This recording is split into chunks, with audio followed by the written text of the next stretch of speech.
To everyone welcome to LTX classes. మనం the Hindu analysis date 2nd and 3rd clear, ఈ 2 డేట్స్లో ఉన్న important articles అన్ని నీట్గా డీటెయిల్గా కవర్ చేద్దాం. సో క్లాస్ డిస్కస్ చేస్తుంది దిస్ ఈజ్ శ్రీనివాస్. రైట్, ఈ ఆర్టికల్ చూడమా, మనకు ద హిందూలో ఫస్ట్ పేజ్లో ఏపేర్ అయింది. That is the battling water woes in land of tragedy. అయితే ఈ ఆర్టికల్ అనేది మనకి జనరల్ స్టడీస్ పేపర్ 3లో డిజాస్టర్ మేనేజ్మెంట్ అనే టాపిక్ ఉంటుంది. డిజాస్టర్ మేనేజ్మెంట్ టాపిక్లో ఇది చాలా ఇంపార్టెంట్. అండ్ ఈ కాంటెక్స్ట్ అనేది you can use in your essay answer writing కూడా. క్లియర్, ఎస్ఏ ఆన్సర్ రైటింగ్లో కూడా యూజ్ చేయొచ్చు.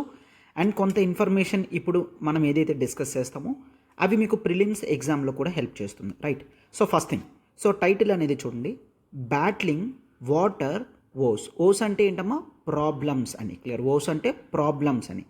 In the land of tragedy అని అంటున్నారు. Right, so what happen, that is Madhya Pradesh, that is in the capital city, that is the Bhopal. అయితే భోపాల్లో Union Carbide factory అనేది ఉందన్నమాట. Clear, Union Carbide factory.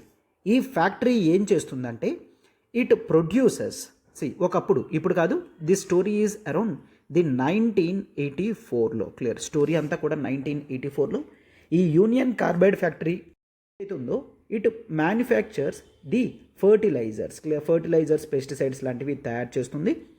అయితే సడన్గా ఆ మ్యానుఫ్యాక్చరింగ్ ప్లాంట్ నుంచి గ్యాస్ అనేది లీక్ అవ్వడం స్టార్ట్ అయింది అనమాట. క్లియర్, సో గ్యాస్ అనేది లీక్ అవ్వడం స్టార్ట్ అయింది.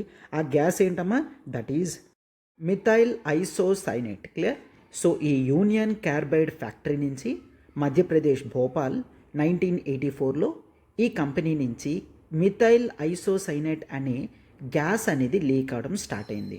So this is the out product అనమాట. క్లియర్, సో ఈ ఫెర్టిలైజర్స్ తయారు చేస్తున్న టైంలో కొన్ని గ్యాసెస్ అనేవి రిలీజ్ అవుతుంటాయి. బట్ ఈ గ్యాస్ అనేది చాలా హార్మ్ఫుల్ అనమాట. Clear, so this gas is completely off toxic in nature. ఒంటికి మంచిది కాదు, ఇది చాలా హార్మ్ఫుల్ అనమాట. సో ఏ మ్యానుఫ్యాక్చరింగ్ కంపెనీస్ అయినా ఒకవేళ ఇటువంటి గ్యాసెస్ కనుక ప్రొడక్షన్ ప్రాసెస్లో వస్తున్నాయంటే వాటిని డైరెక్ట్గా ఎన్విరాన్మెంట్లో లీక్ చేయరు. They generally hold that gas. Clear, ఆ వాటిని వేరేగా క్యాచ్ చేయడం జరుగుతుంది. తర్వాత ప్యూరిఫై చేసి వాటిని ఎన్విరాన్మెంట్కి అంత ప్రాబ్లం లేకుండా తయారు చేసి దాన్ని రిలీజ్ చేయడం అనేది జరుగుతుందన్నమాట. క్లియర్, సో డైరెక్ట్గా టాక్సిక్ గ్యాసెస్ అనేవి ఎన్విరాన్మెంట్లో లీవ్ చేయరు. వాటిని ఫర్దర్ ప్రాసెసింగ్ చేసి రీసైక్లింగ్ చేసి దేనికైనా యూజ్ చేయడానికి అయితే యూజ్ చేస్తారు. లేదు అంటే తన యొక్క టాక్సిక్ నేచర్ ఏదైతే ఉందో దాన్ని తగ్గించడం జరుగుతుందన్నమాట. Clear, right. అయితే ఈ కంపెనీ కూడా ఈ మిథైల్ ఐసోసైనేట్ని విడిచిపెట్టేది కాదు, అది స్టోర్ చేసేది. అయితే ఆ స్టోర్ అనేది ఒక ట్యాంక్లో ఉండేదన్నమాట. క్లియర్, స్టోర్ అనేది ట్యాంక్లో ఉండేది. బట్ వాట్ హ్యాపెన్, సడన్లీ 1984న ఈ ట్యాంక్ ఏదైతే ఉందో ఈ ట్యాంక్ లీక్ అవ్వడం స్టార్ట్ చేసిందనమాట. క్లియర్, సో గ్యాస్ అనేది మొత్తం చుట్టుపక్కల అంతా కూడా స్ప్రెడ్ అయింది. As I say this is completely off toxic in nature. Government reports ప్రకారం ఈ గ్యాస్ లీక్ అవ్వడం వల్ల చుట్టుపక్కల దాదాపుగా 5479 పీపుల్ చనిపోయారు. ఈ డేటా అవసరం లేదు, బట్ ద గ్రేవ్ డేంజర్ అనేది మీకు చెప్తున్నాను అనమాట. క్లియర్, సో 5479 పీపుల్ దాకా చనిపోయారనమాట. అండ్ చాలామంది డిజేబుల్ అయిపోయారనమాట. క్లియర్, ఐస్ కనిపించకపోవడం, ఇట్లా చాలా ప్రాబ్లమ్స్ ఉన్నాయి. 35,455 మెంబర్స్కి డిజేబుల్ అనేది వచ్చింది. అండ్ దాదాపుగా 5 lakh పీపుల్స్కి డిఫరెంట్ మైనర్ ఇంజురీస్ అనేవి జరిగాయి అన్నమాట. Clear, so this is the scale of destruction that it has created. Clear, so ఇంత డిస్ట్రక్షన్ అనేది భోపాల్ గ్యాస్ లీక్ వల్ల జరిగిందనమాట. సో అప్పుడు ఈ న్యూస్ అంతా కూడా ఇంటర్నేషనల్ వైడ్గా స్ప్రెడ్ అవ్వడం అనేది జరిగింది. ఆ తర్వాత ఈ కంపెనీని క్లోజ్ చేసేసారనమాట. Right, yes. అయితే ఎవరికైతే లాసెస్ వచ్చాయో వాళ్ళందరికీ కూడా కంపెనీ చేత కంపెన్సేషన్ కూడా ఇప్పించడం జరిగింది. సుప్రీంకోర్టు దాకా కూడా కేసు వెళ్ళడం అనేది జరిగింది. రైట్, సో అయితే ఇవన్నీ కూడా జరిగి 1984. అయితే సార్ 1984 ఇష్యూ మళ్ళీ ఇప్పుడు ఎందుకు చెప్తున్నారు, ఇప్పుడు ఎందుకు వచ్చింది అంటే that is the main thing. As I say this is in disaster management. So ఇదొక డిజాస్టర్ కదమ్మా. సో ఇట్లాంటివి మనకి కేస్ స్టడీస్ అయినా రావచ్చు, మీరు ఎస్ఐలో కూడా వీటిని ఎగ్జాంపుల్స్ కింద ఇవ్వచ్చు అన్నమాట. Clear, right. సో ఇక్కడ మీరు చూసినట్లయితే ఈ ఈ భోపాల్ ఈ మొత్తం ఇష్యూ ఏదైతే ఉందో, ఈ యూనియన్ కార్బైడ్ ఫ్యాక్టరీ ఏదైతే ఉందో, ఇది కేవలం మిథైల్ ఐసోసైనేట్ మాత్రమే కాదు, ఫెర్టిలైజర్స్ తయారు చేస్తున్నప్పుడు వేరియస్ కెమికల్స్ కూడా రిలీజ్ అవుతూ ఉంటాయి. అయితే ఈ యూనియన్ కార్బైడ్ ఫ్యాక్టరీ ఏం చేసింది అంటే ఆ టాక్సిక్ వేస్ట్ అంతా కూడా అక్కడ ల్యాండ్లోనే మిక్సప్ చేయడం జరిగింది, వాటర్స్లోనే వితౌట్ రీసైక్లింగ్ అది రిలీజ్ చేయడం స్టార్ట్ చేసింది అనమాట. అప్పుడు క్లియర్, 1984 ముందే, 1984 తర్వాత ప్లాంట్ అనేది క్లోజ్ చేయడం జరిగింది, రైట్.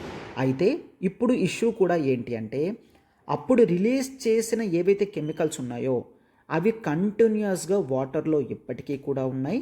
అండ్ ఇప్పటికీ కూడా మేము వాటర్ అనేది ఈ అంటే కంపెనీ నుంచి చాలా దూరంగా ఉన్నప్పటికీ కూడా ఈ సరౌండింగ్ ఏరియాస్ అంతట్లో కూడా అది మొత్తం స్ప్రెడ్ అవ్వడం వలన ఇప్పటికీ వాటర్ అనేది మేము తాగలేకపోతున్నాము, ఇంకా ఇప్పటికీ కూడా ఈ వాటర్ వల్ల ప్రాబ్లమ్స్ వస్తున్నాయి అని అక్కడ దగ్గరలో ఉన్న ప్రజలందరూ కూడా కంప్లైంట్స్ అనేవి ఇస్తున్నారనమాట. And they are still telling, మేము ఎన్నిసార్లు గవర్నమెంట్కి రిపోర్ట్ చేసినా సరే గవర్నమెంట్ ఏ విధమైన చర్యలు కూడా తీసుకోవడం లేదు. ఇక్కడ చాలా వేస్ట్ ఎనర్జీస్ అనేవి ఉన్నాయి, ఇవి హార్మ్ఫుల్, బయోడైవర్సిటీకి లాస్, హ్యూమన్కి లాస్, యానిమల్స్కి లాస్ అని చెప్తున్నా గవర్నమెంట్ పట్టించుకోవడం లేదు అని చెప్తున్నారనమాట. క్లియర్. సో ఈ లీక్స్ ఏవైతే ఉన్నాయో ఇది మొత్తం గ్రౌండ్ వాటర్ని కంటామినేట్ చేసేసిందనమాట. అయితే మనకు తెలుసు ఇండియాలో 80% ఆఫ్ ఫ్యామిలీస్ అందరూ కూడా గ్రౌండ్ వాటర్ మీదే డిపెండ్ అయి ఉంటారు, అవునా. సో ఇప్పుడు గ్రౌండ్ వాటర్ అంతా కూడా చాలా వరకు టాక్సిక్ అవ్వడం వలన ప్రజలు వాటిని యూజ్ చేసుకోలేకపోతున్నారు. సో అందుకనే టైటిల్ అనేది ఏం పెట్టారమ్మా, the battling of water woes in land of tragedy అని చెప్తున్నారు. In the land of tragedy అంటే nothing but Madhya Pradesh, Bhopal. The issue is related to 1984 Bhopal gas tragedy అనమాట. క్లియర్. సో మొత్తం కాన్సెప్ట్ అంతా కూడా మీకు క్లియర్గా గుర్తుంది కదమ్మా. సో వీటిని మీరు ఏ ఎగ్జామ్స్లో అయినా ఎగ్జాంపుల్స్ కింద ఇవ్వడానికి, కేస్ స్టడీస్ కింద పెట్టడానికి మీరు దీన్ని యూజ్ చేయొచ్చు అనమాట. Done, right. ఒకసారి చూడమ్మా, ఒకవేళ మీరు యూపీఎస్సీ ప్రిపరేషన్ అనేది స్టార్ట్ చేస్తున్నారంటే యూపీఎస్సీ ఇన్ఫినిటీ ప్రోగ్రామ్ అనేది మీ దగ్గర ఉంది. ఆన్లైన్ ఫీజ్ 60,000 వర్త్ కోర్స్ అనేది 45,000కి ఇవ్వడం జరుగుతుంది. అండ్ ఆఫ్లైన్ 1 lakh ఫీజ్ ఏమో 75,000కి ఇవ్వడం అనేది జరుగుతుంది. అయితే మనకి ఆఫ్లైన్ విశాఖపట్నం బ్రాంచ్లో ఉంది. అండ్ మీకు లైఫ్ టైం వ్యాలిడిటీ ఉంటుందమ్మా, కోర్స్ మొత్తం కూడా మీకు లైఫ్ టైం వ్యాలిడిటీ ఉంటుంది. అయితే మీకు ఏ డౌట్ ఉన్నా సరే మీరు ఈ నెంబర్కి కాల్ చేయగలరు, 7893899553. అయితే మీకు యూపీఎస్సీ ఇన్ఫినిటీలో ఆన్సర్ రైటింగ్ సెషన్స్ కవర్ అవుతాయి, కరెంట్ అఫైర్స్ కవర్ అవుతుంది, and what not everything would be covered under UPSC infinity. మీకు సెపరేట్ ఎన్సీఆర్టీ వీడియోస్తో సహా ప్రతిదీ సీసాట్ ఇన్క్లూషన్తో సహా వస్తుంది. మీకు ఏ డౌట్ ఉన్నా సరే మీరు ఈ నెంబర్కి కాల్ చేయగలరు. అయితే కోర్స్ ఫీజ్ వ్యాలిడిటీ అనేది కేవలం 15th of December, క్లియర్, ఈ మంత్ December 15th వరకు మాత్రమే వ్యాలిడిటీ ఉంది. సో మీరు ఇమీడియట్గా ఈ నెంబర్కి మీరు కాల్ చేయగలరు. అండ్ నెక్స్ట్ ఆర్టికల్ చూడమ్మా. So this is India not among the 118 nations that pledged to push the green energy. అయితే yes, we're into it. The COP28 meeting అనేది జరుగుతుంది కదమ్మా. ఈ COP28 మీటింగ్ ఇష్యూస్ గురించి మాట్లాడుతున్నారు. అయితే the whole article is related with the general studies paper 3 and it is ఎన్విరాన్మెంట్లో. Clear. So మనకి ఇది ఎన్విరాన్మెంట్ ఆర్టికల్లో ఇంపార్టెంట్ అనమాట. అయితే వాట్ హ్యాపెండ్ అంటే COP28 మనకి యునైటెడ్ అరబ్ ఎమిరేట్స్లో కండక్ట్ అవుతుంది కదా. అయితే the nations like United states కానీ వీళ్ళందరూ కూడా పుష్ చేయడం జరిగింది. యూరోపియన్ కమిషన్ ప్రపోజల్ ఏం తీసుకొచ్చిందంటే రీసెంట్లీ G20 డిక్లరేషన్లో we promised for striving of tripling the, clear చూడండి, tripling the renewable energy goals. Clear. Renewable energy, right, renewable energies అనేవి ట్రిపుల్ చేద్దాము అన్న ప్రామిస్, ప్లెడ్జ్ అనేవి తీసుకొని రావడం జరిగింది యూరోపియన్ కమిషన్. అయితే వీటిలో దాదాపుగా 118 nations దాకా కూడా యాక్సెప్ట్ చేశాయి యూరోపియన్ కమిషన్ ఏదైతే చెప్పిందో, రైట్. ఈవెన్ G20 డిక్లరేషన్లో కూడా వాళ్ళందరూ అనుకున్నారు కదా, సో మనం కూడా ఈ ట్రిప్లింగ్ ఆఫ్ రెన్యూబుల్ ఎనర్జీ చేద్దాము so that climate change effect అనేది తగ్గుతుంది అనే ఉద్దేశంతో యూరోపియన్ కమిషన్ ఈ ప్లెడ్జ్ని తీసుకొస్తే 118 nations దాకా యాక్సెప్ట్ చేశాయి. అట్టయితే ఈ ప్లెడ్జ్లో ఇండియా పార్టిసిపేట్ చేయలేదు, క్లియర్, ఇండియా ఓట్ వేయలేదు. అండ్ ఇండియాతో పాటు చైనా కూడా ఓటు వేయలేదు అని గుర్తుంచుకోండి, క్లియర్. అయితే ఇండియా ఎందుకు వేయలేదు సార్ అంటే క్లియర్గా ఇండియా ఎందుకు యాక్సెప్ట్ చేయలేదు, ఎటువంటి అఫీషియల్ ఇన్ఫర్మేషన్ అనేది గవర్నమెంట్ ఇప్పటిదాకా కూడా చెప్పనలేదు. బట్ ఒకసారి మనం దాన్ని అర్థం చేసుకున్నట్లయితే ఇండియా ఎందుకు యాక్సెప్ట్ చేయలేదు, వన్ థింగ్. సో ఫస్ట్లో గ్లోబల్లో the highest renewable energy production చేసే కంట్రీ ఏంటి అంటే first that is China. Clear. So China is the leading and the highest clear renewable energy ప్రొడక్షన్లో చైనా ఫస్ట్ ఉంది. Second United States of America ఉంది. And third Brazil. Clear. Third Brazil ఉంది. And now fourth it is none other than our India. Clear. So global లెవెల్లో India fourth పొజిషన్లో ఉందన్నమాట renewable energy ప్రొడక్షన్లో. Clear. Right. అయితే so మీరు అందుకే చూసుకున్నట్లయితే ఫస్ట్ ప్లేస్లో ఉన్న చైనా యాక్సెప్ట్ చేయలేదు, ఫోర్త్ ప్లేస్లో ఉన్న ఇండియా యాక్సెప్ట్ చేయలేదు. But America and Brazil accept చేశాయి. సార్ వాళ్ళు ట్రిప్లింగ్ ఆఫ్ రెన్యూబుల్ ఎనర్జీస్ అంటే ఇండియా కన్నా ముందు ర్యాంక్లో ఉన్న అమెరికా బ్రెజిల్ యాక్సెప్ట్ చేశారు కదా, మరి ఇండియా ఎందుకు యాక్సెప్ట్ చేయలేదు? వన్ థింగ్, ఆల్రెడీ చాలా వరకు చైనా హయ్యెస్ట్ ఇన్వెస్ట్మెంట్స్ అనేవి చేసింది. రెన్యూబుల్ ఎనర్జీస్ అనేవి చాలా బర్డెన్ అమ్మ, గుర్తుంచుకోండి. రెన్యూబుల్ ఎనర్జీస్ అనేవి చాలా burden. Cost of per unit అనేది పెరిగే ఛాన్సెస్ అనేది ఎక్కువ ఉంటుంది. హ్యూజ్ ఇన్వెస్ట్మెంట్స్ అనేవి కావాలన్నమాట. అయితే చైనా కానీ ఇండియా కానీ డెవలపింగ్ కంట్రీస్ కదా, వాళ్ళు అంతంత ఇన్వెస్ట్మెంట్స్ అనేవి పెట్టలేరు. ఆల్రెడీ ఇండియా వరకు మనం ఏం అర్థం చేసుకోగలమంటే ఇండియా ఆల్రెడీ ప్రామిస్ చేసింది by 2030 clear shall be producing 500 clear gigawatt of energy from renewable sources. Clear. Already 2030 కల్లా 500 గిగావాట్ ఆఫ్ ఎనర్జీ ప్రొడ్యూస్ చేస్తాము అని COP26లోని ఇండియా ప్రామిస్ చేయడం అనేది జరిగింది. అవునా? రైట్. అయితే మనం ఒకటి ఎక్స్పెక్ట్ చేయగలం ఏంటి అంటే ఆల్రెడీ మన టార్గెటే ఎక్కువ. ఈవెన్ మన మినిస్టర్ ఆఫ్ రెన్యూబుల్ ఎనర్జీ వాళ్ళు కూడా ఏమని చెప్తున్నారంటే ఇండియా ఆల్రెడీ 500 గిగావాట్స్ అనేది ప్రామిస్ చేసింది. మరి ట్రిప్లింగ్ అంటే ఈరోజు క్లియర్. సో ఈ ట్రిప్లింగ్ ఆఫ్ రెన్యూబుల్ ఎనర్జీస్లో కూడా ఏమని చెప్తున్నారంటే ఇప్పటికీ ప్రతి కంట్రీ యొక్క స్టేటస్ ఎంతైతే ఉందో వాళ్ళందరూ కూడా 2030 కల్లా ట్రిప్లింగ్ చేయాలి అన్నమాట. క్లియర్. రైట్. అయితే ఇండియా ఆల్రెడీ 170 గిగావాట్స్ ప్లస్లో ఉంది. క్లియర్. 170 గిగావాట్ ప్లస్లో ఉంది. 2030 కల్లా మనం ఆల్రెడీ 500 చేస్తామని చెప్పాము. బట్ ఈ ట్రిప్లింగ్లో చూసుకుంటే 170 × 3 దట్ ఈస్ మోర్ దెన్ 500 కదా. సో 500 గిగావాట్ ఆఫ్ ఎనర్జీ కన్నా చాలా ఎక్కువ వెళ్తుంది. 500 గిగావాటే మాకు ఇది చాలా అంబిషియస్ ప్రాజెక్ట్ అయినా సరే మేము ప్రామిస్ చేయడం అనేది జరిగింది. ఇప్పుడు ఈ tripling of renewable energy goals ప్రకారం ఇంకా ఎక్కువ చేయాలంటే ఇండియా చాలా హ్యూజ్ ఇన్వెస్ట్మెంట్స్ పెట్టాల్సి ఉంటుంది. అది చాలా కష్టం. ఈ టైంలో డెవలప్డ్ కంట్రీసే సపోర్ట్ చేయాలి అన్న ఉద్దేశంతో మాట్లాడడం జరిగిందనమాట. So with this we can conclude something ఏంటి అంటే mainly 2 issues.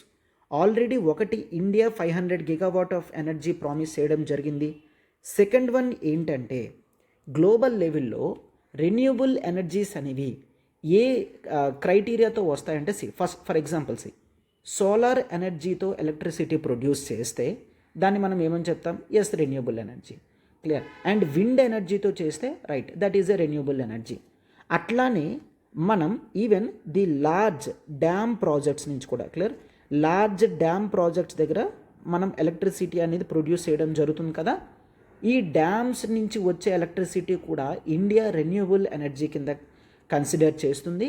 But western nations దీన్ని రెన్యూబుల్ ఎనర్జీ కింద కన్సిడర్ చేయడం లేదు. క్లియర్.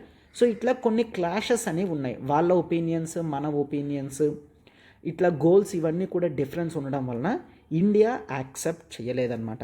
బట్ యుఎస్ఏ కానీ బ్రెజిల్ కానీ ఈ 2 నేషన్స్ యాక్సెప్ట్ చేసాయి. అమెరికా ఆల్రెడీ తన కెపాసిటీతో పోల్చుకుంటే చాలా తక్కువ ఖర్చు పెడుతుంది. అండ్ బ్రెజిల్ లాంటి నేషన్స్ కూడా ముందెప్పుడు అంత ఎక్కువగా ప్రామిస్ చేయలేదు. India is the only developing nation తన కెపాసిటీ దాటి అంబిషియస్గా ప్రామిసెస్ ప్లెడ్జెస్ అనేవి చేయడం జరిగింది.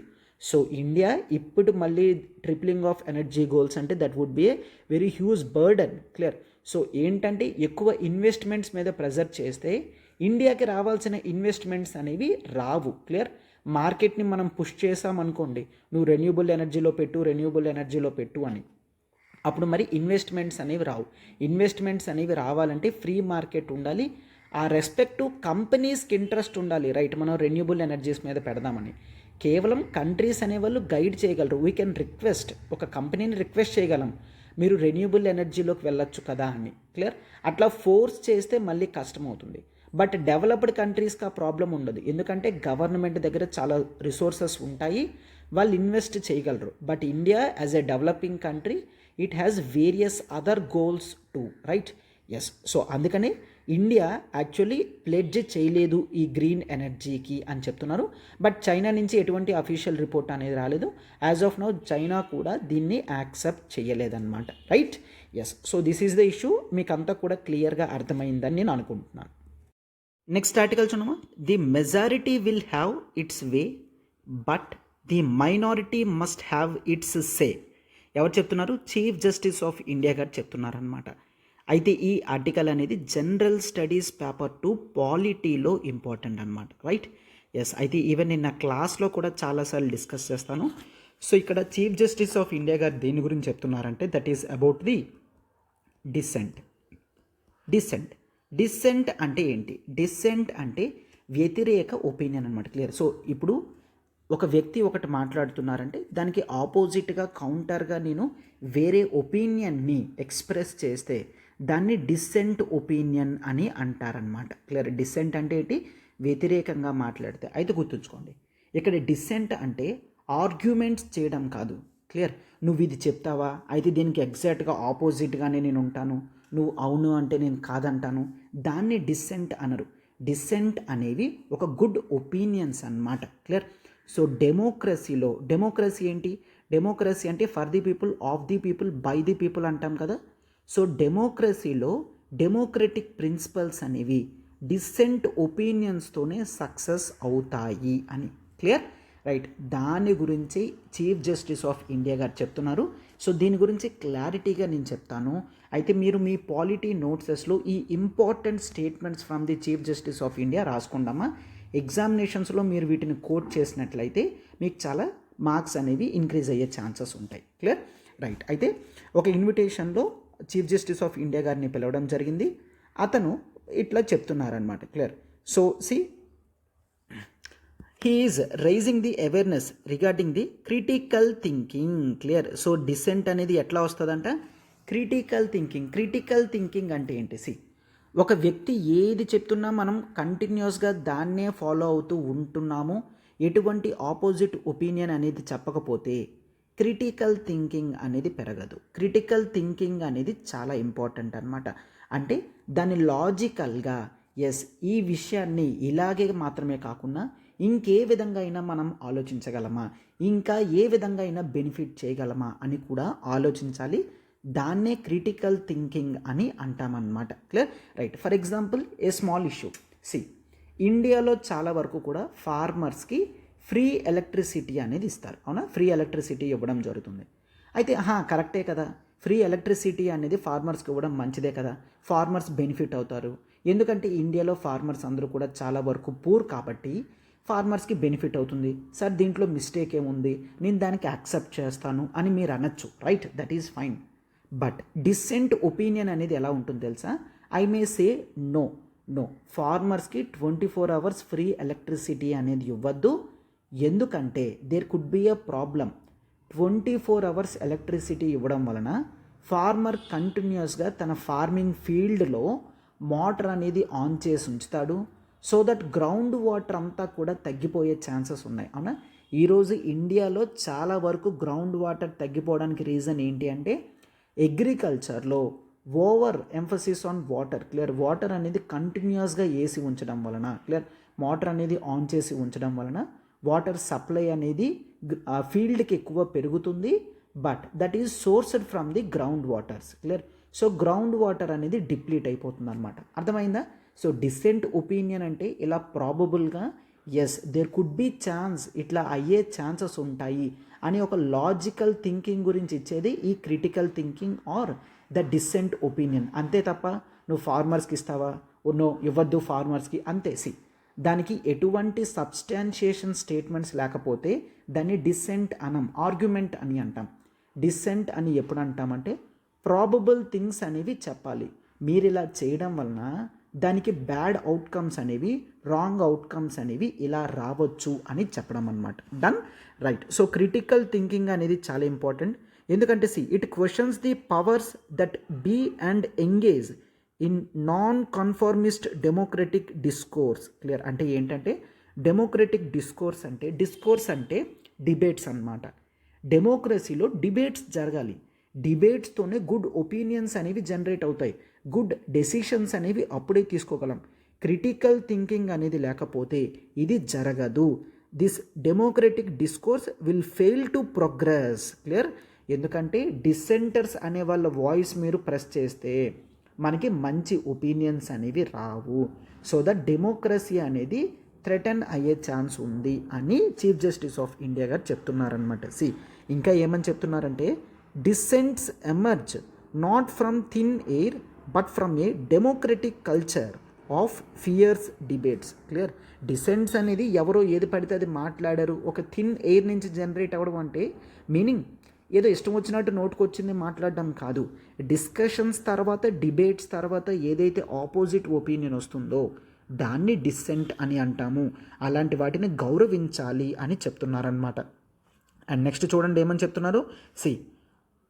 Abolition of slavery. క్లియర్? స్లేవరీని అబోలిష్ చేయడం కానీ, అనిహిలేషన్ ఆఫ్ ది కాస్ట్. అంటే ఏంటి అనిహిలేషన్ ఆఫ్ కాస్ట్? అంటే కాస్ట్ డిస్క్రిమినేషన్ ప్రాక్టీసెస్ ఏవైతే ఉన్నాయో వాటన్నిటినీ కూడా తొలగించడాన్ని అనిహిలేషన్ ఆఫ్ కాస్ట్ అని అంటాం.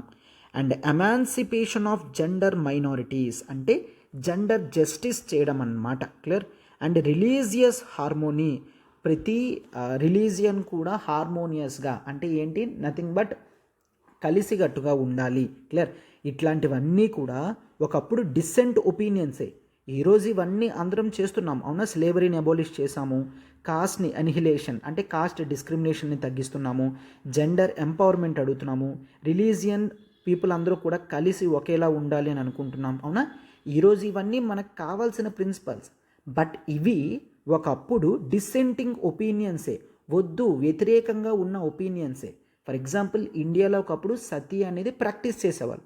రాజా రామ్మోహన్ రాయ్ ఫస్ట్ టైం ఎప్పుడైతే సతీ అబాలిష్ చేయాలి అని అడిగారో అప్పుడు చాలామంది ఏమని అన్నారు, no he is going against the values. Clear?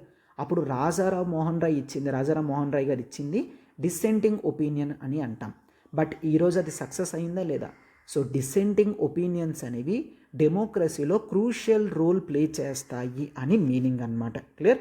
Right. So there should be democracy, debate and dissent. Clear? So ఈ టాపిక్ మీద అతను మాట్లాడుతూ the importance of dissent and debates అనేవి చెప్పడం జరిగిందనమాట. క్లియర్? రైట్. సో ఇక్కడ ఆథర్ అంటే nothing but chief justice of India గారు క్లియర్గా ఈ స్టేట్మెంట్స్ అనేవి చెప్పడం జరిగింది. డిసెంట్ అనేది మనం ఇవ్వాలి, దో మెజారిటీ పీపుల్ ఒపీనియన్ ఏదైతే ఉంటుందో అది ఆ రోజుకి చెల్లినా సరే నెక్స్ట్ కొంత టైం తర్వాత డిసెంట్ ఒపీనియన్ మీద రెస్పెక్ట్ అనేది పెరుగుతుంది, అందరూ కూడా డిసెంట్ ఒపీనియన్ని ఫాలో అవుతారు అని చీఫ్ జస్టిస్ ఆఫ్ ఇండియా చెప్తున్నారనమాట. సో అందుకనే టైటిల్ అనేది అట్లా పెట్టడం జరిగింది. The majority will have its way. Clear? Majority ఎవరైతే ఉన్నారో వాళ్ళు అనుకున్నట్లే జరుగుతుంది, బట్ మైనారిటీ పీపుల్కి మాట్లాడే స్వేచ్ఛ అనేది ఇవ్వాలి. ఎందుకంటే మాట్లాడే స్వేచ్ఛ అనేది మనకి constitution under article 19 clause 1 sub clause A ప్రకారం ఫ్రీడమ్ ఆఫ్ స్పీచ్ అండ్ ఎక్స్ప్రెషన్లో పెట్టడం జరిగింది కాబట్టి, అవునా? Right. This topic is completely clear to you, right? Yes. Next article చూడమా. This is important article from international relations. That is the United States, the United Kingdom and the Australia defense chiefs tout the deep space radar and AI in the joint deal. Clear? Right. అయితే ఈ grouping అనేది మనకి general studies paper 2 international రిలేషన్స్లో important topic, అవునా? Right. అయితే ఈ 3 members ఉన్న grouping ఏమంటాం? Right. That is the AUKUS grouping అని అంటాం, అవునా? Australia, United Kingdom, United States ఉన్న గ్రూపింగ్ని ఆకస్ గ్రూపింగ్ అని అంటాము. అయితే ఈ ఆకస్ గ్రూపింగ్ యొక్క defence chiefs, clear, ministers or secretariats ఎవరైతే ఉన్నారో వాళ్ళందరూ కూడా యునైటెడ్ స్టేట్స్లో మీట్ అవ్వడం అనేది జరిగింది. అయితే దేని గురించి?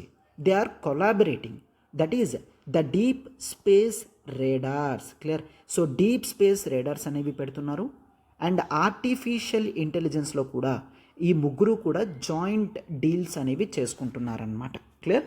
Right. Like see high technology cooperation in deep space radars and artificial intelligence and quantum computing systems అనమాట. సో దట్ ఈ వీళ్ళ యొక్క సెక్యూరిటీ కెపాసిటీస్ అనేవి మరింత పెంచుకోవడం జరుగుతుంది to face the global threats అని చెప్తూ, ఇన్క్లూడింగ్ ఫ్రమ్ చైనా అనేది ఒక పాసిబుల్ థ్రెట్లా పెరుగుతుంది. సో చైనాని కౌంటర్ చేయడానికి మేము కొలాబరేటెడ్గా వస్తున్నాము అని చెప్తున్నారనమాట. Clear? This is the message that they want to give. Clear? So ఈ డీప్ స్పేస్ రాడార్స్ అంటే ఏంటంటే, when it comes to the deep space, వీటిని మోస్ట్లీ ది హయ్యర్ ఎర్త్ ఆర్బిట్లో పెట్టడం అనేది జరుగుతుందన్నమాట. ఎక్కడ పెడతారమ్మా? High earth orbit. High earth orbit అంటే for example take this is earth. So altitude అనేది ఎంత హైట్లో పెడతారంటే దట్ ఈజ్ 35,000 కిలోమీటర్స్ ప్లస్లో పెట్టడం జరుగుతుంది. క్లియర్? రైట్. 35,000 ప్లస్ కిలోమీటర్స్లో పెట్టినట్లయితే దాన్ని మనం హయ్యర్ ఎర్త్ ఆర్బిట్స్ అని అంటాము. ఇది డీప్ స్పేసే కదా, సో అందుకనే వీటిని డీప్ స్పేస్ రాడార్స్ అని అంటున్నారు. ఇంత డిస్టెన్స్లో పెట్టి they try to monitor on the ఎర్త్ని మానిటర్ చేయడం జరుగుతుంది. సో దట్ వాళ్ళకి ఫ్యూచర్లో ఏవైనా థ్రెట్స్ వచ్చినా సరే ఇమీడియట్ ఇన్ఫర్మేషన్ అనేది వస్తుందన్నమాట. క్లియర్? ఇటువంటి డీప్ స్పేస్ రాడార్స్ని తయారు చేస్తారంట. ఆర్టిఫిషియల్ ఇంటెలిజెన్స్ని తయారు చేస్తున్నారు. దేంట్లోని? డిఫెన్స్లో ఎక్కువ యూసేజ్ ఆఫ్ టెక్నాలజీ అనేది పెంచుకోవాలని చూస్తున్నారనమాట. అండ్ ఈవెన్ క్వాంటమ్ కంప్యూటింగ్ మీద కూడా రీసెర్చ్ అనేది చేస్తున్నాం అని చెప్తున్నారు.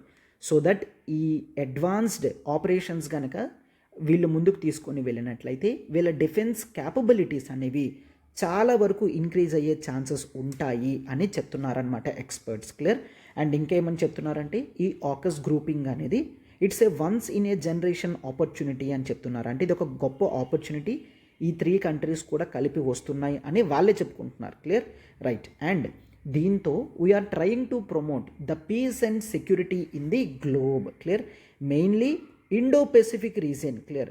ప్రతి ఒక్కరికి కూడా ఇండో పెసిఫిక్ మీద ఇంట్రెస్ట్ అనేది ఉంది. రైట్. సో ఈ ఇండో పెసిఫిక్ రీజియన్లో చైనా తన యొక్క కెపాసిటీ అనేది ఓవర్ ఎంఫసైజ్ చేస్తుంది. సో ఇట్లాంటి కంట్రీస్ని కంట్రోల్ చేయడానికి మరింత డిఫెన్స్ టెక్నాలజీస్ని మేము ఇంప్రూవ్ చేసుకుంటున్నాం అని చెప్తున్నారనమాట. Right. So this is the whole article. So దీని గురించి ఇంకా డీటెయిల్డ్గా వచ్చినప్పుడు మళ్ళీ మనం డిస్కస్ చేద్దాం, as this is important article. Right. Yes. And C optional infinity మీద కూడా మనం ఆఫర్ అనేది ప్రొవైడ్ చేయడం జరుగుతుంది. సి 1 year వ్యాలిడిటీ కోర్స్ అనేది 20,000 15,000కి ఇవ్వడం జరుగుతుంది. And life time validity 30,000 course అనేది 22,500కి ఇవ్వడం జరుగుతుంది. అండ్ మనం ఆఫర్ చేస్తున్న ఆప్షనల్స్ చూడండి: PSIR, sociology, public administration, anthropology, Telugu literature. Clear? Anthropology కంప్లీట్గా డీటెయిల్డ్గా నేనే డిస్కస్ చేస్తాను. మీకు ఆంథ్రపాలజీ గురించి ఏ డౌట్స్ ఉన్నా, ఒకవేళ మీరు నాతో మాట్లాడాలనుకున్నా ఆర్ ఆప్షనల్స్ మధ్యలో కన్ఫ్యూషన్గా ఉన్నా మీరు ఈ నెంబర్కి కాల్ చేయగలరు, 7893899553. అయితే ఆంథ్రపాలజీ కంప్లీట్ నోట్స్ అనేది ప్రొవైడ్ చేయడం జరుగుతుంది. ప్రీవియస్ ఇయర్స్ క్వశ్చన్స్ అన్నీ కూడా క్లాస్లో డిస్కస్ చేస్తాం. సో దట్ మీకు కంప్లీట్ కాన్ఫిడెన్స్ వస్తుంది. రెగ్యులర్గా మీరు ఆన్సర్స్ కూడా రాస్తారు. So that you can see the improvement in your self. Clear? Right. So మీకు ఏ డౌట్ ఉన్నా ఈ నెంబర్కి మీరు కాల్ చేయగలరు. అయితే కోర్స్ మీద ఫీజు ఆఫర్ అనేది కేవలం 15th December వరకు మాత్రమేనమ్మా. Now we shall see about the Aditya L1 mission. అయితే రీసెంట్గా ఒక అప్డేట్ అనేది వచ్చింది. క్లియర్? మనం సన్ని స్టడీ చేయడానికి ఆదిత్య L1 అనే మిషన్ని లాంచ్ చేయడం జరిగింది. Clear?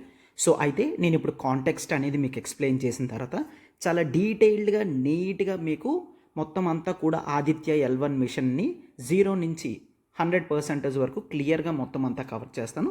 So first of all చూడండి. క్లియర్? ఈ ఆదిత్య L1 మిషన్ అనేది ఒక శాటిలైట్ని మనం లాంచ్ చేయడం జరిగింది. It moves towards the sun అనమాట. క్లియర్? సో ఎంతవరకు వెళ్తుంది, ఈ L1 అంటే ఏంటి, ఇదంతా కూడా నేను డీటెయిల్డ్గా ఎక్స్ప్లెయిన్ చేస్తాను. ఫస్ట్ థింగ్ ఏంటి అంటే, అయితే ఇప్పుడు ఇది వర్కింగ్ స్టేజ్లోకి వచ్చింది అని చెప్తున్నారు. So the main purpose of Aditya L1 mission is to explore about sun. Clear? So ఎందుకంటే సన్ మీద మనం చాలా డిపెండెంట్ అవుతున్నాం, mostly in the form of energy. Sun నుంచి మనకి కాన్స్టాంట్గా సోలార్ ఫ్లేర్స్ అనేవి వస్తాయి కదా, ఆ సోలార్ ఫ్లేర్స్ని స్టడీ చేయాలి అన్న ఉద్దేశంతో శాటిలైట్ని మనం పంపించడం అనేది జరిగింది. క్లియర్? రైట్. అయితే ఇప్పుడు ఈ ఆదిత్య L1 మిషన్ ఈ సోలార్ ఫ్లేర్స్ని అబ్జర్వ్ చేయడం స్టార్ట్ చేసింది. క్లియర్.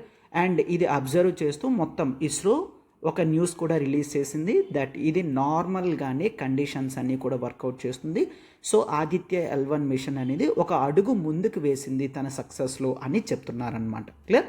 రైట్. అయితే ఇప్పుడు మనం దీని గురించి పూర్తిగా డీటెయిల్డ్గా చూద్దాం. ఒక్కసారి జాగ్రత్తగా మొత్తం అంతా చూడండి. చూడమ్మా, అనాటమీ ఆఫ్ సన్ గురించి డీటెయిల్డ్గా మీకు ఈ పిక్చర్లో ఉండడం అనేది జరిగింది. జాగ్రత్తగా చూడండి. All these are important terms. Sun spots అంటే ఏంటి? క్లియర్. అండ్ దానికి ముందు ఫోటోస్ఫియర్ అంటే చూడండి. ఫోటోస్ఫియర్ అంటే the visible surface of the sun మీద ఏదైతే సర్ఫేస్ ఉంటుందో అది మనకు కనిపిస్తుందో దాన్ని విజిబుల్ సర్ఫేస్ అని అంటాం. అవునా? దాన్ని టెక్నికల్ టర్మ్స్లో ఫోటోస్ఫియర్ అని అనడం జరుగుతుంది. సో ఈ సన్ స్పాట్స్ అంటే ఏంటి? These are the darker the areas on the photosphere. Sun surface మీద ఏదైతే ఫోటోస్ఫియర్ ఉంటుందో దాని మీద డార్క్ అండ్ కూల్ ఏరియాస్ అనేవి ఉంటాయన్నమాట with concentrations of magnetic field. Magnetic field కాన్సన్ట్రేటెడ్గా ఉండడం వలన అక్కడి నుంచి సన్ తన యొక్క గ్లోరీని రిలీజ్ చేయడానికి అవ్వదు. అందుకే కొన్ని very very very small spots అనేవి ఉంటాయి. వాటిని సన్ స్పాట్స్ అని అంటామన్నమాట.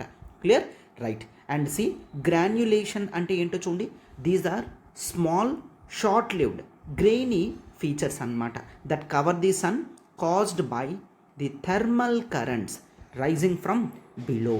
క్లియర్. ఈ థర్మల్ కరెంట్స్తో ఏవైతే చిన్న చిన్న గ్రెయిన్ లాగా ఫీచర్స్ కనిపిస్తాయో వాటినే గ్రాన్యులేషన్ అని అంటాం. ఒకసారి చూడండి, ఇక్కడ చిన్న చిన్న డాట్స్ లాంటివి కనిపిస్తూ ఉంటాయి కదా, వాటిని మీరు సింప్లీ గ్రాన్యులేషన్ అని గుర్తుంచుకోవచ్చు. అండ్ నెక్స్ట్ క్రోమోస్ఫియర్ చూడమ్మా. This is the layer above the photosphere. Even ఆ ఫోటోస్ఫియర్ పైన లేయర్ అనేది చూసుకున్నట్లయితే దాన్ని మనం క్రోమోస్ఫియర్ అని అంటాము. క్లియర్. సో సన్ యొక్క విజిబుల్ సర్ఫేస్ ఏదైతే ఉంటుందో దాన్ని మనం ఫోటోస్ఫియర్ అంటాము. ఈవెన్ ఆ ఫోటోస్ఫియర్ పైన ఉన్న లేయర్ని క్రోమోస్ఫియర్ అని అంటామన్నమాట. Right. Yes. And transition region అనేది ఉంటుంది. అయితే ఇదొక థిన్ ఇర్రెగ్యులర్ లేయర్ అన్నమాట that relatively cool chromosphere than from much hotter corona. Clear. Corona ఏదైతే ఉందో ఆ కరోనాకి బ్యాక్ లేయర్ కాస్త కూలింగ్గా ఉంటుంది. ఆ రీజియన్ని ట్రాన్సిషన్ రీజియన్ అని అంటామన్నమాట. అండ్ సింపుల్ ఫ్లేర్ అంటే మీకు తెలుసు, this is the release of energy. Simply sun యొక్క ఎనర్జీ ఏదైతే ఉందో రేడియేషన్ ఫామ్లో వస్తుందో దాన్ని ఫ్లేర్ అని అంటాము. Clear. And the convective zone అనేది చూడండి. కాన్వెక్టివ్ జోన్ అంటే ఏంటి? This is the rapid heating అని చూస్తాం. సన్ లోపలే ఏదైతే ప్లాజ్మా ఉంటుందో ఆ ప్లాజ్మా ఈ హీటెడ్ అండ్ కూల్డ్ గ్యాసెస్ని రిలీజ్ చేస్తుందన్నమాట. క్లియర్. సో ఆ జోన్ని కాన్వెక్టివ్ జోన్ అని అంటామన్నమాట. క్లియర్. సో ఈ ప్లాస్మా ఏదైతే ఉందో it creates the currents of ఏంటి? Heated and cooled gases. ఆ గ్యాసెస్ని ఈ జోన్ని ది కాన్వెక్టివ్ జోన్ అని అంటాం. అండ్ రేడియేటివ్ చూడమ్మా. Energy created in the core. Clear. The diffuses slowly through the plasma. So first of all core అంటే చూడండి. సో సన్ ఎక్కడైతే తన ఎనర్జీ జనరేట్ చేస్తారో తన యొక్క whole main crucial crux part అనేది ఏదో దాన్నే కోర్ అని అంటామన్నమాట. ఈ కోర్ నుంచే రేడియేటివ్ జోన్లోకి ఈ సన్ యొక్క ఎనర్జీ అంతా కూడా ట్రాన్స్ఫర్ అవుతుంది. ఇట్ డిఫ్యూజ్ అంటే స్లోగా ట్రాన్స్మిట్ చేస్తుంది, స్లోగా ట్రాన్స్ఫర్ చేస్తుంది, డిఫ్యూజెస్ అని అంటామన్నమాట. అండ్ కరోనా అంటే సింప్లీ సన్ యొక్క అవుటర్ అట్మాస్ఫియర్ని కరోనా అని అంటాం. సార్, కరోనాకి ఫోటోస్ఫియర్కి డిఫరెన్స్ ఏంటి?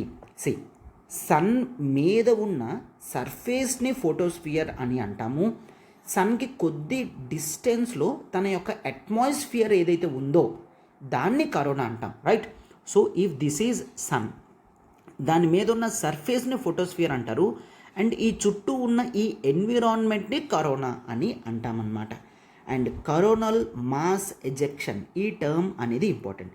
ఇది ఏంటమ్మా, దట్ ఈ కరోనల్ మాస్ ఎజెక్షన్ అంటే సన్ యొక్క కరోనా నుంచి billions of tons of plasma అనేది రిలీజ్ అవుతూ ఉంటుందన్నమాట.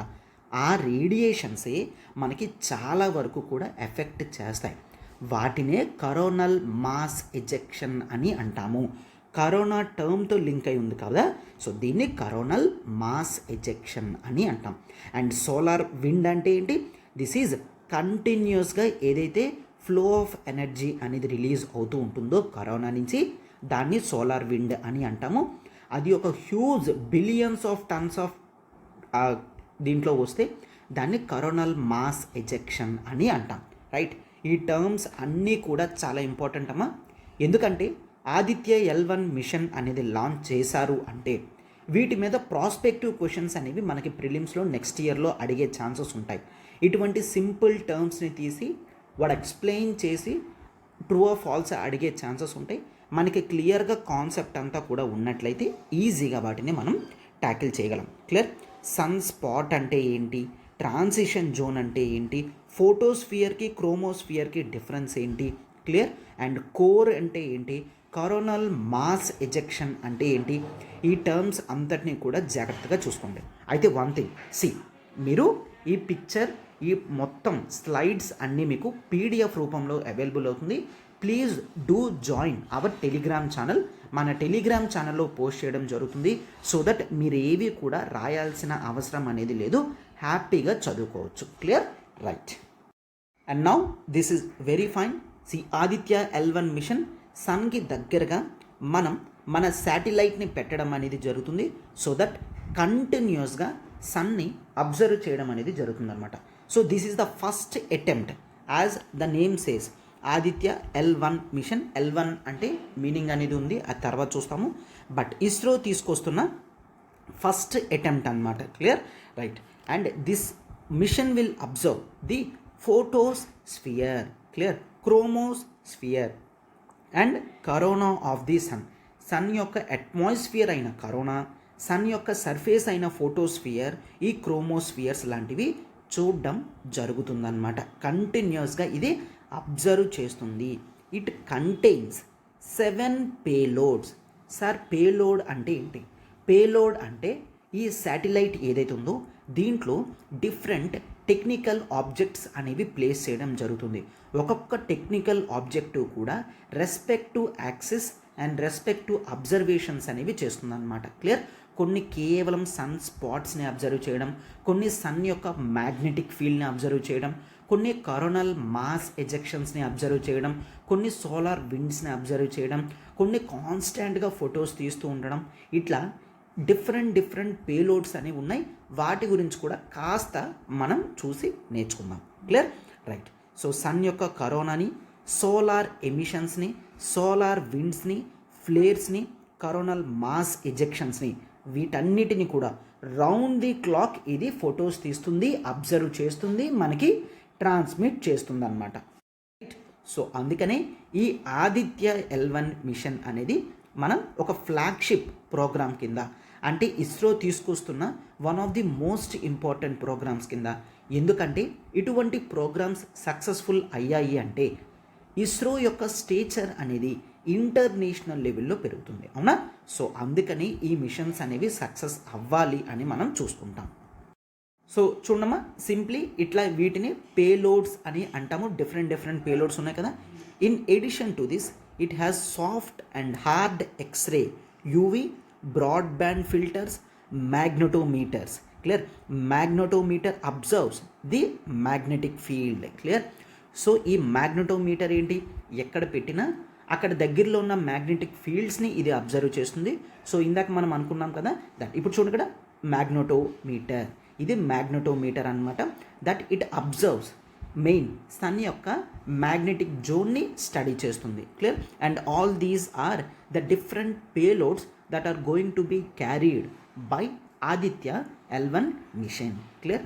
సో ఇవన్నీ కూడా డిఫరెంట్ రెస్పెక్టివ్ స్టడీస్ చేసి వాటి యొక్క డీటెయిల్స్ని మనకి పంపిస్తుంది అనమాట. విజువలైజేషన్కి మీకు హెల్ప్ అవుతుందని పిక్చర్స్ కూడా మనం యాడ్ చేయడం అనేది జరిగింది. అయితే ఆల్ ఆఫ్ ది సడన్ ఈ మిషన్ అనేది వచ్చిందా? నో, అఫ్ కోర్స్ దీని ముందు కొంత బ్యాక్గ్రౌండ్ అనేది జరిగే ఉంటుంది. సో అందుకనే it is very necessary for us to know about the origin of the mission. It is in the year 2008 ISRO plan to launch a spacecraft. దేన్ని? Mainly to explore the surface of సన్ని study చేయడానికి కాన్స్టాంట్గా ఉత్సుకతతో ఉన్నారన్నమాట. ప్రపంచమంతా కూడా respective space agencies సన్ని study చేయాలి అని అనుకున్నారనమాట.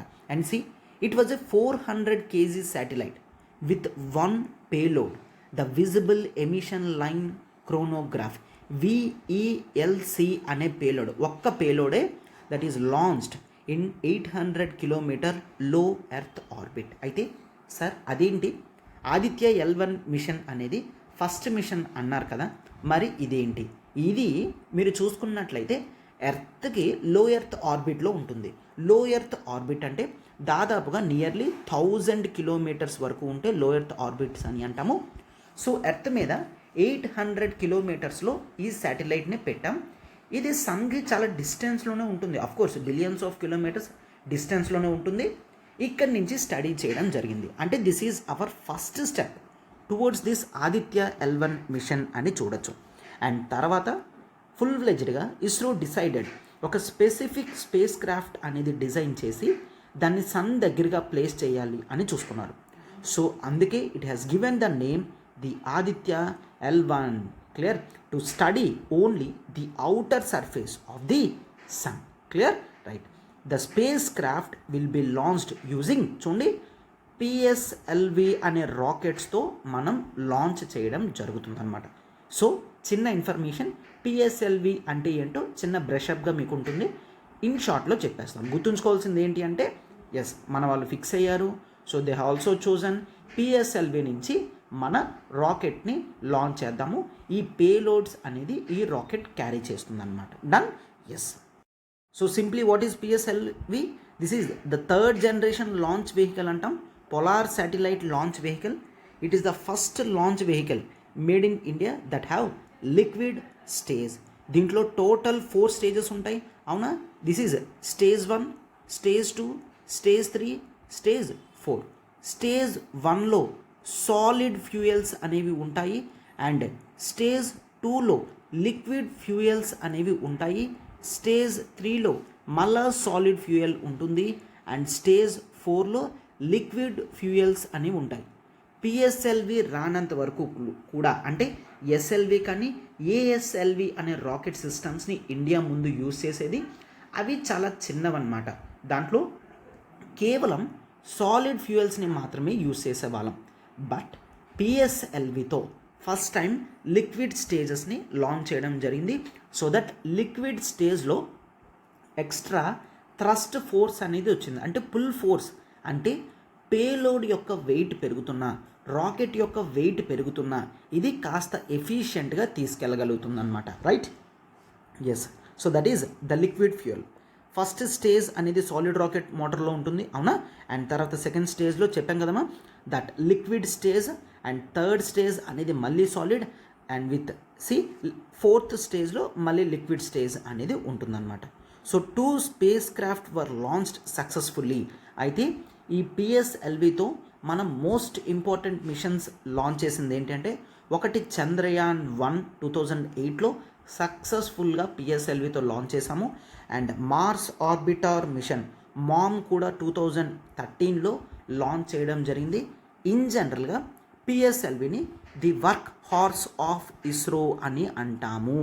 వర్క్ హార్స్ అంటే నథింగ్ బట్ ఇక్కడ ఇది ఎంతవరకు అంటే ఇస్రో యొక్క లాంచింగ్స్కి చాలా నమ్మదగినది అని అంటామన్నమాట. Clear. The work horse nearly 99.9% success rate అనేది ఇది సాధించుకుందనమాట. అందుకని దీనికి ఆ నేమ్ అనేది ఉంది, వర్క్ హార్స్ ఆఫ్ ఇస్రో అని. Clear, right. సో ఇదేనమ్మా simply the PSLV rocket. This is the stage 1, this is stage 2, this is stage 3, and this is stage 4. And తర్వాత ఇక్కడ ఏదైతే ఉందో ఈ ఫైనల్లో ఏదైతే ఉందో దీంట్లో మనం పేలోడ్ని పెడతామన్నమాట. అంటే నథింగ్ బట్ సింప్లీ మీకు అర్థం కావాలంటే మనం మన శాటిలైట్ని ఇక్కడ పెట్టడం జరుగుతుంది. సార్ ఈ కింద ఎక్స్ట్రా ఏంటి? These are very important. వీటిని మనం బూస్టర్స్ అని అంటామన్నమాట. క్లియర్? బూస్టర్స్లో సాలిడ్ ఫ్యూయల్స్ అనేవి ఉంటాయి. క్లియర్? సో పిఎస్ఎల్విలో ఇప్పుడు మీరు చూసుకున్నట్లయితే మనం యూస్ చేసేది the XL variant. Clear? XL variant అని అంటాము. ఎక్స్ఎల్ వేరియంట్ అంటే ఏంటి? ఎక్స్ఎల్ వేరియంట్లో మనం ఈ బూస్టర్స్ని యూస్ చేస్తాం. సో అందుకనే అది ఎక్కువ వెయిట్ అయినప్పటికీ కూడా పుల్ ఫోర్స్ అనేది మెయింటైన్ చేస్తుంది. ఈ బూస్టర్స్ అనేవి ఎక్స్ట్రా ఎనర్జీ, అంతేనా కదమ్మా? ఒక వర్క్ జరగాలి అంటే, ఎక్కువ ఫోర్స్ పెట్టాలి అంటే ఎక్కువ ఎనర్జీ కావాలి కదా. ఆ ఎక్కువ ఎనర్జీ ఈ బూస్టర్స్ ప్రొవైడ్ చేస్తాయన్నమాట. క్లియర్? సో ఈ పిఎస్ఎల్వి ఎక్స్ఎల్ వేరియంట్ అని గుర్తుంచుకోండి. పిఎస్ఎల్వి ఎక్స్ఎల్ వేరియంట్ అనేది ఒక మోడిఫైడ్ వేరియంట్. ఇక్కడ మనం చాలా క్లియర్గా స్పష్టంగా ఎక్కువ వెయిట్ ఉన్న పేలోడ్స్ని యూజ్ చేయడానికి హెల్ప్ అవుతుంది అనమాట. రైట్? ఎస్. అయితే ఒకవేళ మీరు బోత్ జిఎస్ ప్లస్ ఆప్షనల్ అనేది 1 year వ్యాలిడిటీ కోర్స్ తీసుకుందాం అనుకుంటే 1 year వ్యాలిడిటీ వర్త్ కోర్స్ అనేది కేవలం 35,000కే లాంచ్ చేయడం అనేది జరిగింది. అయితే ఈ జిఎస్ ప్లస్ ఆప్షనల్లో కూడా మీకు అన్నీ కవర్ అవుతాయి. But it comes with the 1 year validity. మీకు ఏ డౌట్ ఉన్నా ఈ నెంబర్కి మీరు కాల్ చేయగలరు. 7893899553. అయితే ఈ 35,000 కోర్స్ ఫీజు అనేది కేవలం 15th December వరకు మాత్రమే మీకు టైం లిమిట్ అనేది ఉంది. క్లియర్? అయితే you should know these things. అసలు మనం ఫస్ట్ ఆఫ్ ఆల్ సన్ని ఎందుకు స్టడీ చేయాలి? క్లియర్? మిషన్ చూసాము, దేని నుంచి లాంచ్ చేస్తున్నామో చూసాం కదా. అయితే ఎందుకు సన్ని స్టడీ చేయాలి? దట్ ఈజ్ ప్రతి ప్లానెట్ కూడా ఎవల్యూషన్ అవుతుంది అని చూసాం, అవునా? యూనివర్స్ స్టార్ట్ అయిన తర్వాత నుంచి ప్రతి ప్లానెట్ కానీ సెలెస్టియల్ బాడీస్ కానీ కాన్స్టాంట్గా ఎవాల్వ్ అవుతున్నాయి. రైట్? సో వీటిని స్టడీ చేసే ప్రాసెస్ అనేది జరుగుతుంది. దాంట్లో సన్ మనకి పేరెంట్ స్టార్ కాబట్టి దీన్ని స్టడీ చేయడం వలన మనకి ఎక్స్ట్రా ఇన్ఫర్మేషన్ రిసోర్సెస్ దొరికే ఛాన్సెస్ ఉంటాయి. క్లియర్? అండ్ ఇది మాత్రమే కాదు, మన సోలార్ ప్లానెట్స్ బయట ఉన్న ప్లానెట్స్ అంటే the exo planet, solar system బయట ఉన్న ప్లానెట్స్ని ది ఎగ్జో అంటే అవుట్ సైడ్. దేనికి అవుట్ సైడ్? సోలార్ సిస్టమ్కి అవుట్ సైడ్ ఎగ్జో ప్లానెట్స్ని స్టడీ చేయడానికి హెల్ప్ అవుతుందన్నమాట. అండ్ మెయిన్ సోలార్ ఫ్లేర్స్ అనేవి, సోలార్ విండ్స్ అనేవి, కరోనల్ మాస్ ఎజెక్షన్స్ అనేవి ఎర్త్ మీద ఉన్న వెదర్ సిస్టమ్ని కంట్రోల్ చేస్తుంది, ఎన్విరాన్మెంట్ని డిసైడ్ చేస్తుంది. క్లియర్?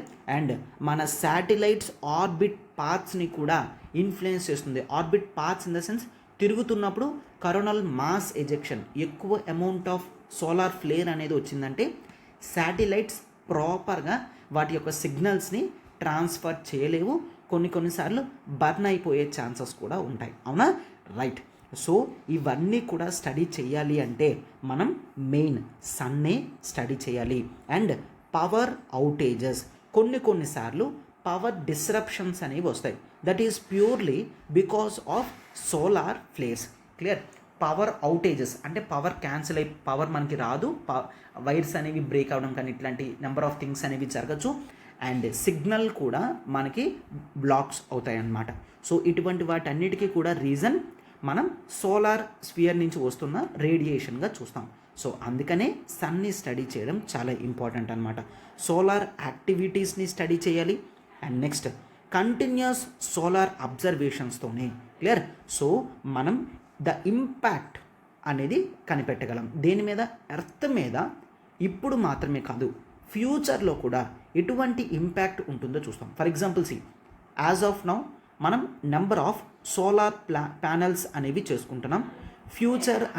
ఫ్యూచర్లో ఫ్యూయల్స్ అన్నీ కూడా మోస్ట్ ఆఫ్ ది రిసోర్సెస్ అంతా కూడా సోలార్ ప్యానెల్స్ మీద డిపెండ్ అవుతున్నాం, అవునా? వాట్ ఇఫ్ రేపు పొద్దున్న సన్ నుంచి మనం ఏదైతే రేడియేషన్ పొందుతున్నామో అది రాకపోతే అది ఎప్పటికీ ఎండ్ అవుతుంది? అది అన్లిమిటెడ్గా ఉంటుందా ఆర్ ఎగ్జాస్ట్ అవుతుందా? మొత్తం అంతా చదవాల్సిన అవసరం ఉంటుంది కదా. సో ఇది ఎర్త్ మీద ఎటువంటి ఇంపాక్ట్ క్రియేట్ చేయబోతుందో కూడా సన్ని స్టడీ చేయడం వల్ల తెలుస్తుందన్నమాట. అండ్ ఇస్రో ప్రకారం చూడండి, a satellite in the halo orbit. Halo orbit అంటే ఏంటి? సన్ చుట్టూ ఆర్బిట్ ఉంటుంది L1, దీని గురించి నెక్స్ట్ చూద్దాం. L1 of the Sun-Earth system has the significant advantage of continuously seeing the sun. Clear?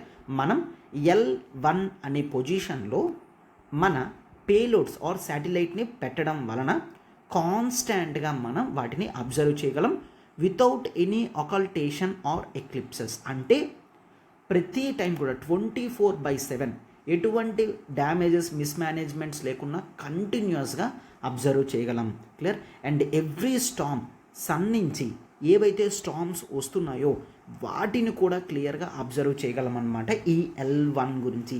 Clear? So చూడండి, L1 అంటున్నారు కదా sir. Sir what is this L1? గుర్తుంచుకోండి. See, this is the earth. Clear? ఇది మన earth and ఇది sun. So two celestial bodies మధ్యలో ఎగ్జాక్ట్గా cancel అయ్యే గ్రావిటేషనల్ ఫీల్డ్స్ అన్నమాట. అంటే అర్థం ఏంటి? ప్రతి ఆబ్జెక్ట్ కూడా, ఫర్ ఎగ్జాంపుల్ సన్ ఎర్త్ని తన వైపు లాగుతుంది అండ్ ఎర్త్ కూడా సన్ని తన వైపు లాగుతుంది. సో ఎగ్జాక్ట్గా ఒక పాయింట్లో వీళ్ళ యొక్క గ్రావిటేషనల్ ఫీల్డ్స్ అనేవి క్యాన్సిల్ అవుతాయి. అవునా? Right. So see, if you observe this point, this is the L1 point and ఇది L2 పాయింట్ అండ్ ఇది L3 పాయింట్ అండ్ ఇది L4 పాయింట్ అండ్ ఇది L5 పాయింట్. క్లియర్? సో ఈ పాయింట్స్లో కనుక మనం మన శాటిలైట్స్ని ప్లేస్ చేసినట్లయితే వాటికి ఎక్కువ ఫ్యూయల్ అవసరం లేకుండా మనం వాటిని ప్లేస్ చేయొచ్చు అనమాట. ఎందుకమ్మా? ఒక ఆబ్జెక్ట్ అనేది స్పేస్లో కాన్స్టెంట్గా స్టడీ చేస్తూ ఉండాలంటే దానికి ఫ్యూయల్ అనేది ఎక్కువ కావాలి. ఫ్యూయల్ ఎక్కువ కావాలి అంటే మనకి పెద్ద రాకెట్ సిస్టమ్ ఉండాలి, పేలోడ్స్ యొక్క కెపాసిటీ చాలా ఎక్కువ ఉండాలి. మనకి యాజ్ ఆఫ్ నౌ చాలా కష్టం. అవునా? అండ్ మనకనే కాదు, ఏ కంట్రీకైనా సరే అంత హ్యూజ్గా యాజ్ ఆఫ్ నౌ చాలా కష్టం. సో అందుకనే ఒకవేళ మనం ఇటువంటి క్యాన్సిలేషన్ పాయింట్స్ మధ్యలో ఉన్నాము అంటే ఎవరి గ్రావిటేషనల్ ఫీల్డ్కి ఎవరిలోకి వెళ్ళకుండా అలా సస్టైన్డ్గా ఒకే పొజిషన్లో ఉంటూ సన్ని అబ్జర్వ్ చేయగలం అన్నమాట. సో ఫస్ట్ ఆఫ్ ఆల్ ఈ L1 అంటే ఏంటి? L1 అంటే the Lagrangian or Lagrange point 1 అని అంటాం. L అంటే nothing but Lagrange. Clear? So total 5 points అనేవి ఉన్నాయి. Earth sun systems orbital plane అంటే ఎర్త్ యొక్క ఆర్బిటాల్ ప్లేన్లో, అంటే ఎర్త్ యొక్క ఇమాజినరీ లైన్ పాత్లో మనం ఈ 5 పాయింట్స్ అనేవి చూస్తామన్నమాట.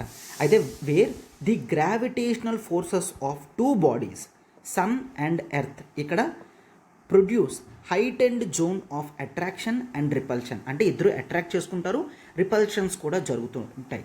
సో ఆ ప్లేస్నే లాగ్రేంజ్ పాయింట్స్ అని అంటామన్నమాట. క్లియర్?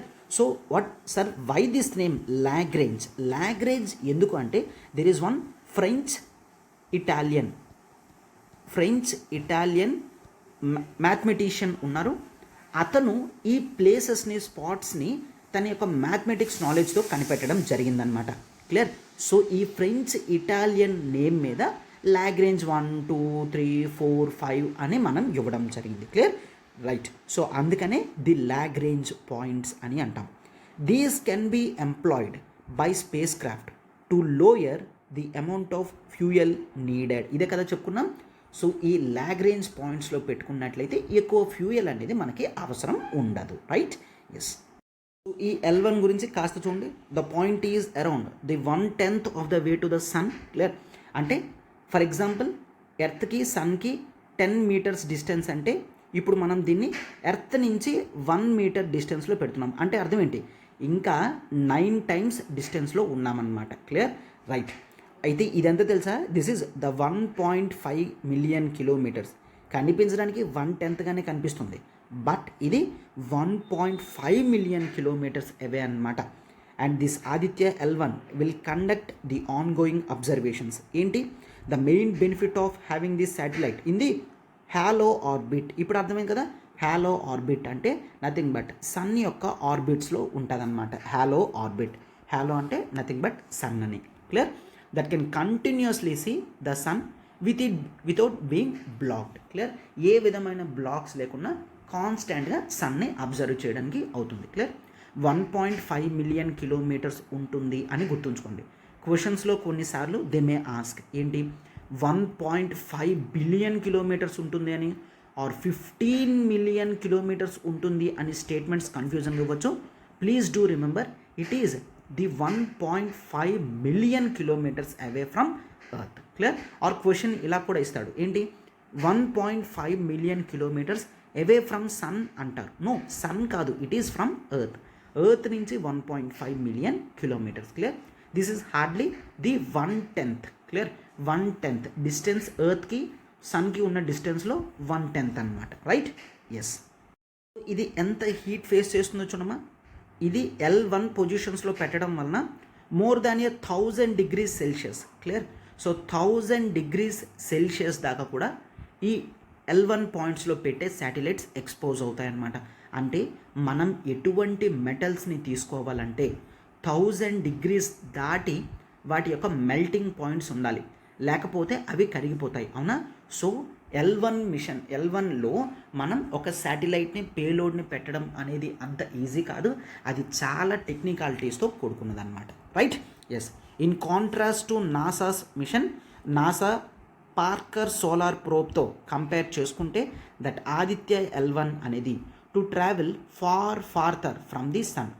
నాసా తన పార్కర్ సోలార్ ప్రోబ్ కన్నా చాలా ముందుకి మన ఆదిత్య L1 మిషన్ని పెట్టాలి అని అనుకుంటున్నాం అనమాట. క్లియర్? అయితే ఇదంత ఈజీ ఏం కాదు, కాస్త డిఫికల్టీ ప్రాసెస్ అని చెప్తున్నాం. For this mission India is producing many instruments and their parts for the first time. Clear? So ఇది ఒక ఛాలెంజింగ్ అండ్ ఆపర్చునిటిస్టిక్ కూడా. క్లియర్?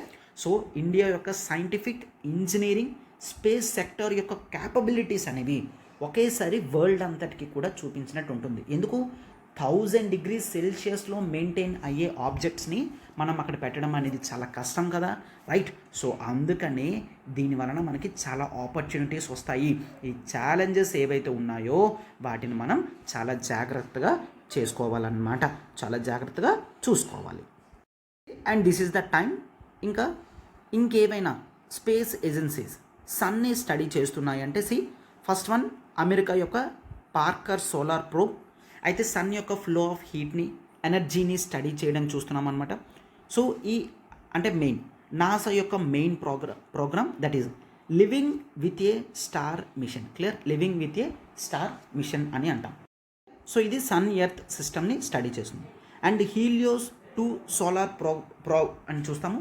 ఇది NASA and German space agency వాళ్ళు తీసుకొచ్చారనమాట ఇప్పుడు 1976లో. క్లియర్? అండ్ సోలార్ ఆర్బిటర్ అని అంటాము. ఇది ఎవరు తీసుకొచ్చారు? European space agency and NASA కలిపి తీసుకొచ్చాయి అన్నమాట. క్లియర్? సో నాసా ఇండివిజువల్గా తీసుకొచ్చింది పార్కర్ సోలార్ ప్రోబ్. హీలియోస్ అని చెప్పి నాసా జర్మనీ తీసుకొచ్చాయి. సోలార్ ఆర్బిటర్ అని చెప్పి European space agency and NASA తీసుకొచ్చాయి. వీటి యొక్క మెయిన్ గోల్స్ అంతా కూడా సన్ యొక్క డైనమిక్ స్పేస్ ఎన్విరాన్మెంట్ని స్టడీ చేయడానికి మాత్రమే అని గుర్తుంచుకోండి. Done? Yes. Next there is the advanced composition explorer, the interface region imaging spectroscopy, wind, Hinode, the solar dynamics. ఇప్పుడు చూడండి, you can observe. Clear? So ఏవైతే ఇక్కడ మనం అంతా కూడా చూస్తున్నామో ఇవన్నీ కూడా డిఫరెంట్ కంట్రీస్ వాళ్ళు లాంచ్ చేసినవి. ఇంకా కొన్ని ప్రైమరీ ఆప్షనల్ స్టేజెస్లో ఉన్నాయి, ఆపరేషనల్ స్టేజెస్లో, కొన్ని ఇంప్లిమెంటేషన్ స్టేజెస్లో ఉన్నాయి. ఈ పిక్చర్ మీకు చూస్తే క్లియర్గా అర్థమైపోతుంది అనమాట. Right? Yes. And this is fine. Question of the day ఒకసారి చూడండి. ఈ క్వశ్చన్ యొక్క ఆన్సర్ అనేది ఆల్రెడీ నేను స్లైడ్లో పెట్టడం జరిగింది, బట్ ఆ స్లైడ్ నేను డిస్ప్లే చేయను. క్వశ్చన్ని చదివిన తర్వాత మీరు కామెంట్ బాక్స్లో ఆన్సర్ పెట్టండి. అండ్ టెలిగ్రామ్ జాయిన్లో గ్రూప్లో మీరు జాయిన్ అయితే ఈ పీడిఎఫ్ మొత్తం కూడా అందులో షేర్ చేయడం జరుగుతుంది. సో అక్కడ మీరు ఆన్సర్ కరెక్టా కాదు చెక్ చేయండి. Clear? Right. What statement or assertions concerning the Aditya's L1 mission are true? First చూడండి, this is ISRO's first official space research, voyage అంటే ట్రావెల్ అనమాట, టు ఎగ్జామైన్ ద ప్లానెట్ మెర్క్యూరీని స్టడీ చేయడానికంట ఆదిత్య L1ని మనం హాలో ఆర్బిట్లో పెట్టడం జరుగుతుంది at the Lagrangian points of L1. Clear? And PSLVని యూజ్ చేస్తున్నాం లాంచ్కి అని చెప్తున్నాను. అయితే ఇందులో ఓన్లీ 1 స్టేట్మెంటా, ఓన్లీ 2 స్టేట్మెంట్సా, all the statements ట్రూవా, none of the above? Clear? అయితే ఎన్ని స్టేట్మెంట్స్ కరెక్టో చెప్తూ ఆ స్టేట్మెంట్స్ ఏంటో కూడా చెప్పండి. For example, sir only one స్టేట్మెంటే ట్రూ అని అనుకోండి. అప్పుడు ఆ స్టేట్మెంట్ ఏంటి, ఫస్టా, సెకండా, థర్డ్ స్టేట్మెంటా, అది కూడా డీటెయిల్డ్గా మీరు కామెంట్ బాక్స్లో టైప్ చేయండి. క్లియర్? బ్లాక్ బస్టర్ ఆఫర్ అనేది తీసుకొని రావడం జరిగిందమ్మా. Lowest ever fee on the ultimate combo అనేది మీకు దొరుకుతుంది. NCERT foundation course, current affairs, CSAT, mains answer writing, prelims test series. ఈ కోర్సెస్లో మీరు ఏవైనా 2 ఆప్ట్ చేసుకోవచ్చు. జనరల్ ఫీజు 10,000 ప్లస్ 10,000 20,000 అవుతుంది కదా. సో ఆఫర్లో మీకు కేవలం 10,000కి మాత్రమే వస్తుంది. సో ఎనీ 2 సబ్జెక్ట్స్, క్లియర్, మీరు దీంట్లో ఏవి తీసుకున్నా సరే 2 కోర్సెస్కి మీకు 10,000 రూపీస్కి అవైలబుల్ వస్తుంది. అయితే కోర్స్ వ్యాలిడిటీ అనేది లైఫ్ టైం వ్యాలిడిటీ ఉంటుందమ్మా. క్లియర్? So current affairs lifetime validity ఉంటుంది. CSAT, NCERT, mains answer writing, prelims test series, ప్రతిదీ కూడా మీకు లైఫ్ టైం వ్యాలిడిటీ ఉంటుంది. మీకు ఏ డౌట్ ఉన్నా మీరు ఈ నెంబర్కి కాల్ చేయగలరు. 7893899553 నెంబర్కి కాల్ చేయగలరు. అయితే ఈ 10,000 కోర్స్ అనేది, ఈ ఆఫర్ అనేది కేవలం 15th డిసెంబర్ వరకు మాత్రమే వ్యాలిడిటీ అమ్మ.